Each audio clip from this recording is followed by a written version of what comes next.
Kilometre, जिसमें 118 दिन लगे, जिसमें 10 प्रदेशों के 51 जिलों से गुजरे, जिसमें गुजरात, राजस्थान, हरियाणा, दिल्ली, यूपी, बिहार, बंगाल, असम, मेघालय, मिजोरम। तीसरी पैदल यात्रा 14 अप्रैल 2003 से 24 जून 2003 तक 726 किलोमीटर दिल्ली पर, जिसमें 72 दिन लगे। और चौथी पैदल यात्रा 726 किलोमीटर और चौथी पैदल यात्रा 14 अक्टूबर 2009 से 21 जून 2010 तक दिल्ली से दिल्ली 6782 किलोमीटर, जिसमें 251 दिन लगे, जिसमें दिल्ली से शुरू की गई, दिल्ली समाप्त की गई। दिल्ली से वाया मथुरा, आगरा, ग्वालियर, शिवपुरी, गुना, इंदौर, देवास, धुले, नासिक, मुंबई, खंडाला, पूना, कोल्हापुर, बेलगांव, धारवाड़, बैंगलोर, कोलार, चेन्नई, विजयवाड़ा, विशाखापट्टनम, भुवनेश्वर, जमशेदपुर, रांची, पटना, आरा, बक्सर, गाजीपुर, बनारस, गोपीगंज, हंडिया, इलाहाबाद, कौशाम्बी, फतेहपुर, डलमऊ, रायबरेली, बछराड़ा, मोहल्ला, लखनऊ, मलियाबाद, संडीला, बाघोली, हरदोई, साबा, शाजापुर, निगोही, बीसलपुर, पीलीभीत, रुद्रपुर, अफजलगढ़, बिजनौर, मुजफ्फरनगर, सहारनपुर, यमुनानगर, जगाधरी, अम्बाला, राजपुरा, पटियाला, संगरूर, भटिंडा, डबवाली, सिरसा, हिसार, हांसी, महम, रोहतक, बहादुरगढ़, सांपला, दिल्ली। हमने कुल 4 चरणों में 17,212 किलोमीटर बदलकर देश के 20 प्रदेश 235 जिले घूमकर देखा है और हम इस लड़ाई में आपके साथ हैं। संसार का कोई काम ऐसा नहीं है, दुनिया में ऐसा कोई डॉक्टर नहीं बना कि बीमार हम हों और हम चाहें ऑपरेशन किसी और का हो, इंजेक्शन किसी और को लगे, दर्द किसी और को हो, दवा कोई और खाए, परहेज कोई और करे, आराम कोई और करे और पैसा और खर्च करे और लाभ हमें मिले। जो बीमार हैं, जब तक उठ के खड़ा नहीं होगा, वो समझेगा मुझे अपना इलाज कराना है, तब तक आपका इलाज नहीं होगा।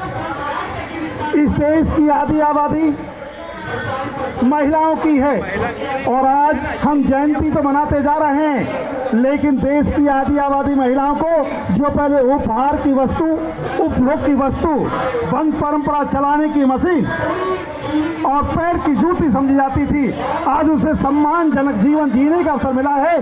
तो बाबा साहब की बदौलत मिला है, पेरियार रामास्वामी नायकर की बदौलत मिला है और हम उन्हीं को नकार कर उनकी बात नहीं पहुंचा पाए हैं। इसके लिए वो महान लोग जिम्मेदार नहीं हैं, बल्कि हम लोग जिम्मेदार हैं और हमने इस आक्रमणता पे अपने आप को शर्मिंदा महसूस करते हैं कि देश की आधी आबादी जिस दिन आपके आप से जाग कर खड़ी हो जाएगी, आपको क्या चाहिए? जितनी भी महिलाएं और पुरुष यहाँ हैं, सबके अंग समान हैं, सभी की समान आवश्यकताएं हैं। जैसे जीवन, सभी के आंख, नाक, कान, हाथ, पैर, मुंह, पेट इत्यादि सभी के समान अंग हैं और समान आवश्यकताएं हैं। जैसे जीवन जीने को ऑक्सीजन, खाने को भोजन, पीने को पानी, पहनने को कपड़ा, रहने को मकान, शिक्षा, चिकित्सा, रोजगार, सुरक्षा, सम्मान, स्वाभिमान, वोट और नोट। बात वोट तक आई है, ये प्राकृतिक न्याय है। भारत का संविधान के उद्देशिका में जिसमें कहा गया है कि हम भारत के लोग भारत को एक संपूर्ण संपन्न पांचनिरपेक्ष एक समाजवादी लोकतंत्रात्मक गणराज्य बनाने के लिए तथा उसके समस्त नागरिकों को सामाजिक, आर्थिक और राजनीतिक न्याय कहते हैं बराबरी को, जिसमें राजनीतिक बराबरी मिली है, सामाजिक बराबरी को आप लड़ रहे हैं और आर्थिक बराबरी की बात शुरुआत नहीं की गई है, बल्कि व्यक्तिगत तौर से प्रयास कर रहे हैं। ये संवैधानिक न्याय है और ये नैतिक न्याय है कि जो आज ऑक्सीजन आपको चाहिए वही भारत की राष्ट्रपति को चाहिए, वही प्रधानमंत्री को चाहिए, जो आपके बच्चे को चाहिए वही मुख्यमंत्री, कलेक्टर को चाहिए, वो देश के प्रत्येक नागरिक को चाहिए। ये नैतिक न्याय है। जब तक यह नीतियाँ प्राकृतिक न्याय, संवैधानिक न्याय, नैतिक न्याय के अनुरूप नहीं होंगी, आपका हित संभव नहीं है। ये आज़ादी की तीसरी लड़ाई है। पहली लड़ाई सुभाष चंद्र बोस ने लड़ी थी, देश की आज़ादी की लड़ाई। दूसरी लड़ाई बाबा साहब अम्बेडकर जी ने लड़ी थी, राजनीतिक आज़ादी की लड़ाई। और तीसरी आज़ादी की लड़ाई आपको खुद लड़नी होगी, जिस क्रम में आप यहाँ पहुँचे हैं।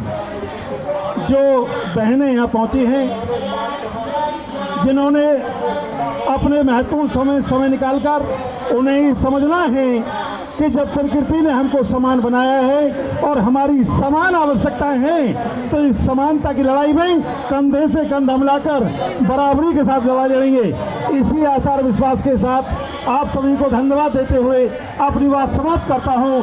जय भारत, विजय भारत, जय भीम।